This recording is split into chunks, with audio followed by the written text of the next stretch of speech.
Welcome back to season 2, episode 3 of Behind the Brush podcast. I'm Sofia. And I'm Paiton, And we are your hosts. So last episode we got into the topic of seasonal changes and how to adapt to your schedule and how to prepare for upcoming holiday changes. So you can check out that episode on our channel, of course. We'll put the link down below and let us know what you guys do to get prepared. Period. So, have you ever wondered what kind of product someone was using, and you kind of wanted to connect and reach out to them, say hey, what's that you're using, or trying to share platforms or get that camaraderie feeling throughout nail techs, and you noticed a lot of time there was some gatekeeping going on. Yeah, definitely. I've noticed that myself. Well, it definitely has to do, or it probably has to do with the self-preservation of nail techs and wanting to kind of they don't want to die out, or they don't want to give too much away to where other people flock to you. Right. So that's kind of going to be our topic today, the kind of the self-preservation of nail techs and the gatekeeping. Yes. And we're all going to touch all on those topics and subjects. Yes. Hello. If you guys want to find out what's the tea, just keep on watching. Roll the intro.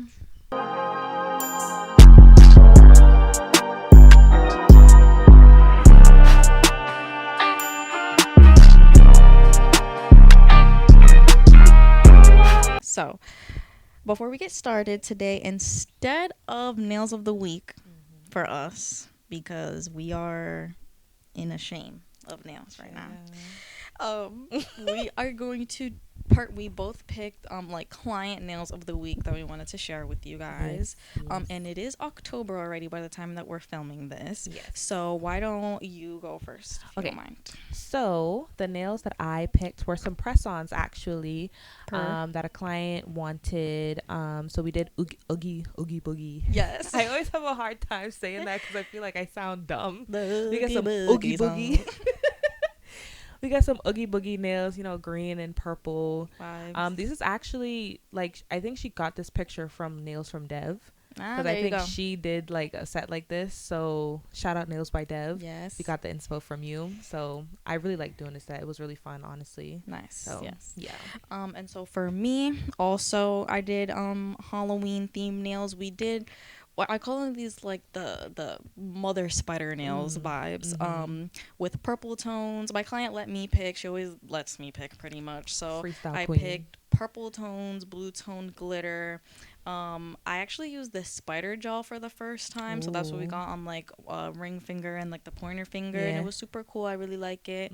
And I did a sort of blinged spider web design on two of the nails. And yeah, we just kind of did, I think it's a glam spooky. And that's going to be definitely the theme I think that all my clients Glam are going to get. spooky. Not too much scary, spooky. Yeah. Cute, glam, spooky. Yeah. It's giving a pink October. Yes, very much. Very much. So those are our client nails of the week. Yes. Because we have back nothing to going on.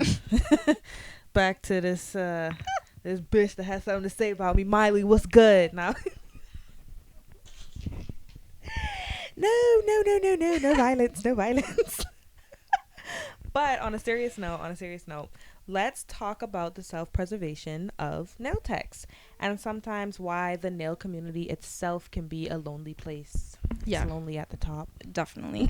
So just to start off with, we're going to be talking about this word gatekeeping that you keep bringing up, and how that plays into social media engagement. So many of the time, when you have your online presence and you are trying to build up your business sort of identity online and space, you encounter the same people, you follow people, or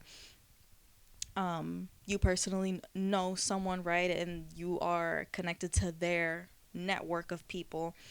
You could find yourself appreciating someone else's work, following them, and supporting what they do from the follower perspective. Kind of the friendly internet neighbor kind of way, where you're really supportive of what they do and you personally like what they do. You could be found in a situation where there's someone like that in your social media circle, and then you finally sort of get the courage to connect with them Mm-hmm. because you value something that they offer through their internet Right. presence. Right. So you do this and you reach out, and do you ever feel like, oh, I didn't really get the response I thought, or that was a little bit drier than what Mm. I expected? Mm-hmm. Because maybe you approached them with a, hey, I really appreciate your work, I've been following you a long time, kind of a thing. Or not, and you just kind of expected more of like a friendly conversation, but maybe Yeah. you don't really get that.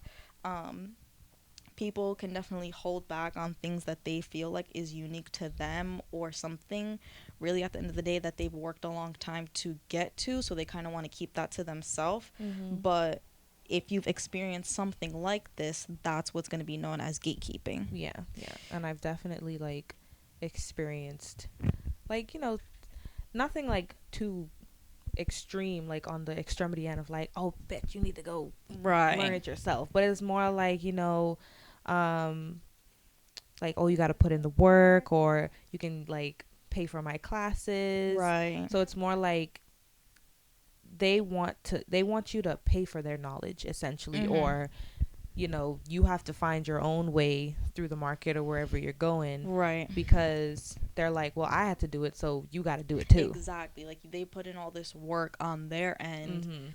When people work hard to get to a certain point in their career and they elevate their business to a certain way, it could, this is us being devil's advocate on the other side, because Yeah. we're trying to present to you both the sides of it, right? Mhm. Where people could be hesitant to share because it's almost like giving away all your knowledge, all your secrets, all the Yeah. things that you felt like you worked hard to figure out. So just to kind of tell someone what you're using, or just to tell someone what Right. kind of technique you're using, kind of feels like a shortcut.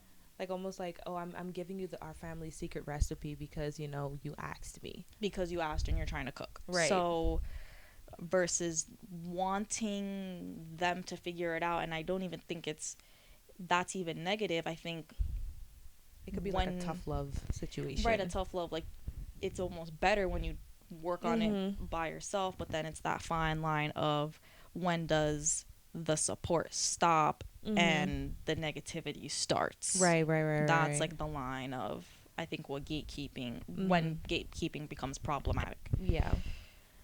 Cuz I think like also you can have the people that are like, yeah, like I'll give you small tips and hints just in case, like, Right. oh, this is what you're doing wrong, Right. but I'm not going to go all the way and be like, okay, so this is what you need, like Right. acrylic wise, like I use this and this, and my secret to getting like mad Right. retention is this and this. Right. It's like tough love. I want you Mhm. to figure it out on your own so Right. you can develop your own kind of style rather than just trying to mimic Right. what somebody else told you. Right. So I feel like that's where the I guess the misconception or the miscommunication Mhm. comes in, because then people are like, oh well, she didn't want to tell me nothing, so I gotta go Right. do it myself, instead of Right. just like taking it as okay, she Mhm. wants me to try to learn on my own. Right. And I actually thought of like a really good analogy Mm-hmm. in math. If you're trying to learn something, even being young and learning how to like multiply, right? You're getting taught how to do it, but you're learning. Yep. You ask the teacher for help, but they're not going to tell you off rip like every single thing. Right. They're going to say like, okay, so what do you think we should do at this step, or what about this number, and how Mm-hmm. about this, remember this thing we talked about? They're going to support you in trying to figure it out yourself, but will they let you continue to not learn it? Or is it going to be a time where, okay, you're really struggling with your maths, I'm not going to help you? For sure. No. Then the teacher finally tells you the answer, but then guess what? They're going to tell you how they got there. They're going Mm-hmm. to help you still and explain, like, okay, this is where we went wrong. We're going to break it down. Mm-hmm. But they want to support you in learning, and that should be the way a lot of people like approach it. You're Mm-hmm. helping people in learning and they're struggling, and it does take a lot, I think, for people to reach out and ask for help. Oh yeah. So when you're presented with that opportunity, you can make or break like the relationship that someone has with what they do, because Mm-hmm. then, oh, I'm a new nail tech artist, I reached out to this person, didn't really feel super welcome, so now you kind of feel more down about what you're doing. Yeah. Like no one's really helping me. Yeah. When as people in the same industry and other people who teach, you should be supportive and open. Mm-hmm. I Because I think. also feel like this is my last point, but I know in the past when we said like people be offering classes for like $500 and stuff. Mm-hmm. I feel like classes are only important when you're trying to elevate or take that next step from things you already know. So I don't think you need to be taking classes when you're just starting out and you need to learn Right. everything. Right. Let's say you want to learn nail art and someone's offering a class on how to elevate your nail art. Right. Then you can go ahead and see if you want to take that class, because at the end of the day, you can learn something from someone who's an advanced like nail art person. Right. You pay that money and now you can learn from them, Right. and it's not like you're trying to steal their trade or steal their secrets. Right. It's more like I just want to be better Yeah, at what you're I trying to want to do. improve yourself. Right. So like that kind of those classes Mm-hmm. are only for when you're trying to advance to a Right. higher level. Versus like I need help Like getting the hang of it. where we're like, I don't know how to apply acrylic. Please tell me how to. Like, Right. Right. let's.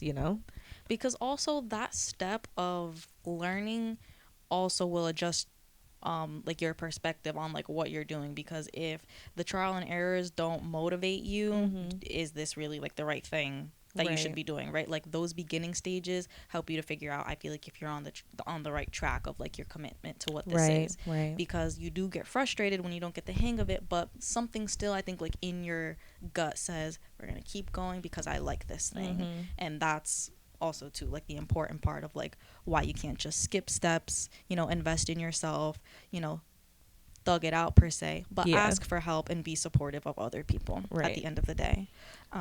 So like even now, there's times where you might feel like you're kind of isolated or you don't belong because people aren't Yeah. just handing out, giving you handouts. So it's like, there is a difference between a friend or a client sharing and commenting on your work Mm-hmm. compared to like a nail tech like giving you that advice. Mm-hmm. So you might feel like you're being isolated because your client says, "Oh, you're doing such a great job," or your friend's like, "Oh, you're doing Yeah. such a great job." But when a nail tech tells you like Yeah. your work's really good, or Yeah. maybe you should do this and that, you kind of low key like I would feel better hearing a nail tech tell me like my work is amazing compared to someone who, they don't. It doesn't hit the same. It doesn't hit the same. Right. Right. So Because they're seeing you. Right. They're seeing you for your work. for your work, and they're appreciating that from the other end. So it definitely just like hits different. Right. And it's like, especially on Instagram. So it's like now I love when other nail techs comment on my work. Yeah. On same. my page. And when I like, sometimes when that doesn't happen, it kind of feels like, damn, I'm not really like, they're not rocking with me for real, like Yeah. they're not really Embracing me. right as It I could as I feel. thought they would. Especially when maybe you feel like that's how you are with others, and like you try to be open, but that's not really getting reciprocated. Mm-hmm. So it's like, why is there this like low engagement or like this gatekeeping per se on social media? Right. Like, why is it that I can't have other nail techs, cheering me on, Mm-hmm. or like why some other nail techs might feel, why can't I get other nail techs to cheer me on for my work, essentially. Yeah, definitely. And even just expanding on a couple more reasons, kind of like why, like the effects of gatekeeping. Nail techs in the same niche, it's hard, I think, for others to see. Well, really, you have to choose between, I feel like, competition or community. Mm-hmm. And so we talked before about finding your niche, finding your style. That's when I think too, like, that loneliness can kind of creep on you, of being like, okay, I finally put in enough work, I feel like I find like my vibe, like my own place, and now you're trying to embrace others in that space, but it's not really working out. And why might that be? Right, is if like they're seeing you as competition versus like community. Especially like in like the area that you live in. Yeah. When it affects you directly, like personal, it just seems more like you Like know. I gotta go against this girl to see how much clients I Exactly. could get type vibes. Exactly. And it's like, I'm not gonna lie, the beauty industry is a very competitive industry, Mhm. whether it be good competition or bad competition, because Mhm. there is a distinction between good and bad.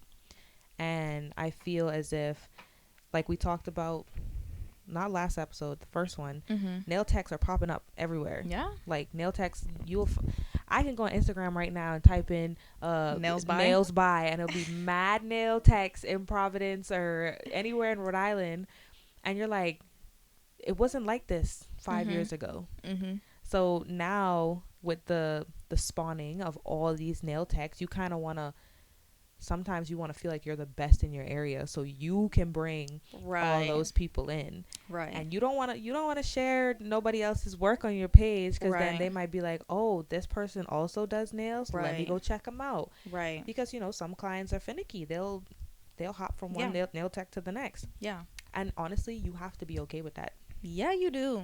That's Like tea. like you have to be okay with That's tea. clients just leaving and going to somebody else with no explanation. That's true. Because at the end of the day, if they see someone cheaper, they're gonna go to someone cheaper. If someone just moved closer to where they are, They're gonna go to them. So you can't take that personally, and you can't think like, oh, if they went to this girl, right? It I was need to, like, right, like, oh, I need to be in competition with her because now all my clients might go flock to her, mhm. etc., etc. So it's like you kind of have to get in your Mhm. own bag Mhm. and focus on you, but at the same time you don't want to shun every other nail tech out just because you're Mhm. afraid of losing clients. Right. Like once you get comfortable with what you're doing, it's easy to be comforted by the fact of like, I know what I'm doing, I know what I like to do, Mhm. and I will attract those people to me who also like that and those who are not. And you just have to Mhm. be okay with that though, Right. right? Because it's not a competition. Not everyone does nails the same. And we Right. just gave like a couple of reasons why just it's a convenience thing for Right. some people, right? And that's okay. Mhm. And that's okay. But in the grand scheme of, I think too, just how all of this plays out online, it's hard to read between all the lines, which is why we talk about things like 100%. this. 100%. So, with all of that being said too, we're friends. We're friends. What? We're friends. So, What a coinkadink. Two nail techs are friends. What? What? Crazy. and so, How did we get here? How did we become friends? It all started with an Instagram follow. Believe once it or upon no, not. once upon a DM, Once upon a DM. who slid? Did you slide in my DMs? Was it me? Did I slide in? I don't know. Ooh. I'm gonna check the receipt. Go down in the DM and go down. But someone slid in someone's DMs, and I don't know if I think it was like we was liking back and Why? forth. I'm really trying to Jimmy Neutron my memory. No, for real, because I'm like, I feel like it was me. you slid into my DM. I feel like I seen you and I followed you. I feel like I remember that. Word. Because I'm trying to figure out, because I know I hit you up about like practicing on each other. But like you could have initiated it first, but we were friendly before then. Yeah, You know like what I we mean? was Like we liking built on, up to it. We was liking on Instagram. We was like Yeah. saying, "Oh damn," Because like, you that was lived closer to fire. me at the time too. And I was like, "Oh, that like that set you just posted was fire." Like we do some back and forth, before the whole like, "Oh, let's practice on each other" type vibes. Right. So, And so things that like was that like a can happen. natural way of like, okay, like we were like matching the vibes, you know what I mean, kind of a thing. And I think, insert that video of those two girls at like a middle school dance, and one girl goes up to her and she starts like crumping her face, and then the other girl's she's like, "Bet." like I feel like that's just kind of what happened. Yeah. And that will like I feel like that happens to everybody. Yeah. Like everybody, I feel like low-key has that friend That's that like, you don't know when you started being friends, but now you're just my friend. like, now oh, I can't get rid of it. No, word. Like, We're oh, here. we're attached to the hip now. Like, okay, I get it. So the point being, that was a result of some of the ways that we're going to talk about how to be supportive to each other Mhm. Mhm. at the end of the day, too.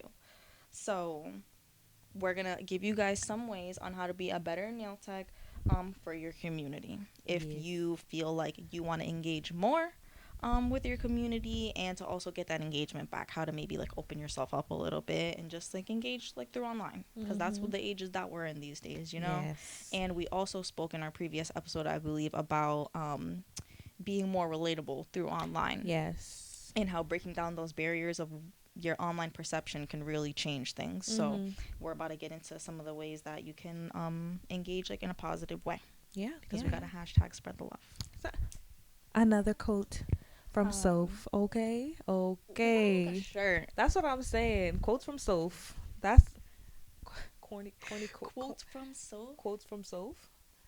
Corny quotes. Hmm. Corny quotes We'll, from we'll think Soph. about that. We'll think about that. We'll we'll let you guys know. So I'll start off with one which you already kind of talked about, but I feel like it's a hard, like a easier said than done, Mhm. is engaging with people in your area. Yes. Don't be afraid to tap into where your network where you live. That's gonna be the strongest like chord of like growing. For real, cuz they're the closest people to you. I think Like if you're right down the street, of course they gonna go to you. They don't gotta drive 30 minutes to Warwick or like 30 minutes to Johnston or wherever the case may be. They're right next to you. literally So, engage with them, and I feel like that's easier said than done because it feels really personal. But I think mhm. if you can do that, everything else seems easy Yeah. too. Yeah. So engaging with people with your area, and I also think that the way you engage with your clients is also important, Mhm. just in the event where that word of mouth thing kind of happens. You can be described as someone who's like open and like those Mhm. kind of like good positive traits that other people can speak on about you, Right, like I it's think. comfortable being like in your nail suite or wherever you may be. Like it's Exactly. not a So that way when people refer to nail techs, or when